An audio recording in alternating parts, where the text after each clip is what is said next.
I want to talk about something that's been all over the news lately. The Jeffrey Epstein Files. You've probably seen the headlines, the memes, maybe even the conspiracy theories. So what's actually in these documents? Why does it matter? Let me break it down for you.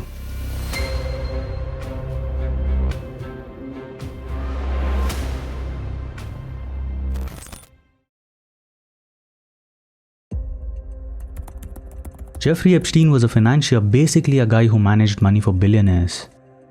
He was born in Brooklyn in 1953, started as a math teacher at a fancy prep school, then jumped into Wall Street. By the 1980s, he was making serious money. His big break came through Leslie Wexner, the guy who founded Victoria's Secret. Wexner gave Epstein control over his fortune, which made Epstein insanely wealthy. On the surface, Epstein looked like a successful businessman. He hung out with presidents, princes, and celebrities.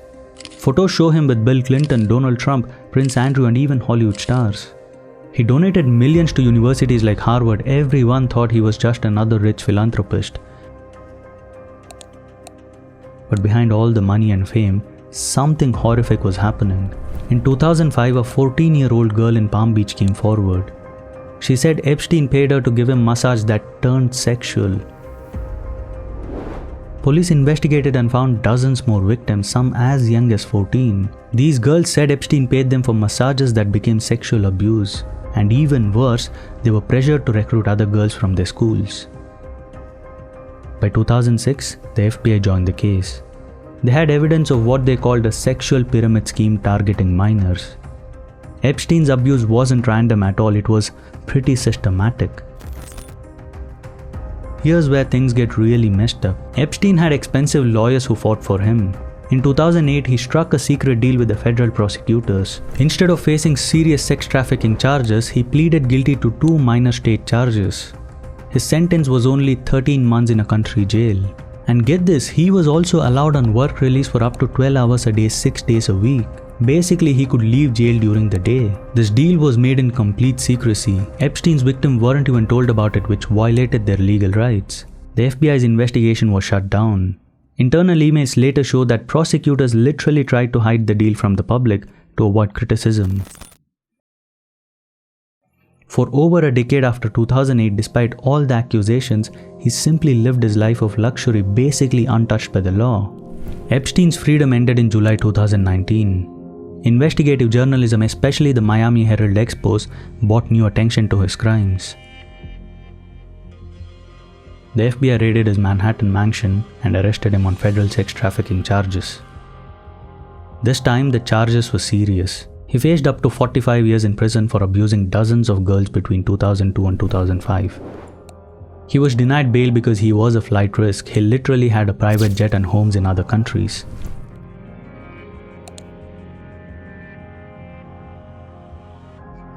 But then on August 10, 2019, just over a month after his arrest, Epstein was found dead in his jail cell. The official ruling was suicide by hanging. How could one of America's high-profile inmates die in custody? People across the political spectrum suspected he was murdered to protect powerful people who might be exposed. Polls show that most Americans doubted the official suicide explanation. Attorney General William Barr said security footage showed no one entered Epstein's cell that night. Federal investigations in 2023 and 25 reaffirmed that Epstein died by suicide and there was no evidence of murder. But the public skepticism remained. Too many things seemed so suspicious. Guards falling asleep in the prison, cameras malfunctioning, the things that were too perfect to be convenient. For years after Epstein's death, survivors and journalists were asking to unseal all the files. They wanted to know who enabled Epstein and how he got away with it for so long. In November 2025, Congress finally acted. They passed the Epstein Files Transparency Act with bipartisan support. On November 19th, President Trump signed it into law. The Department of Justice had 30 days to release every unclassified record related to Jeffrey Epstein. The law specifically said the government couldn't hide information just to protect someone from embarrassment or political damage. The goal was maximum transparency about how Epstein crimes were unfolded. There were some protections too. Victims' identities could be redacted, and no child abused images would be shown. The DOJ set up a public website, the Epstein File Library, to host the documents. On December 19, the final batch of documents went live. It was massive, over 4,000 pages of documents and thousands of photographs. A 21-year-old testified that Epstein had started abusing her at 16, and he even paid for every new girl she bought him. One shocking discovery in 1996, over a decade before Epstein's first arrest, an art student named Maria Farmer reported Epstein to the FBI. She said he molested her sister, but nothing really happened after that. The tip was ignored. The files also included some controversial photos.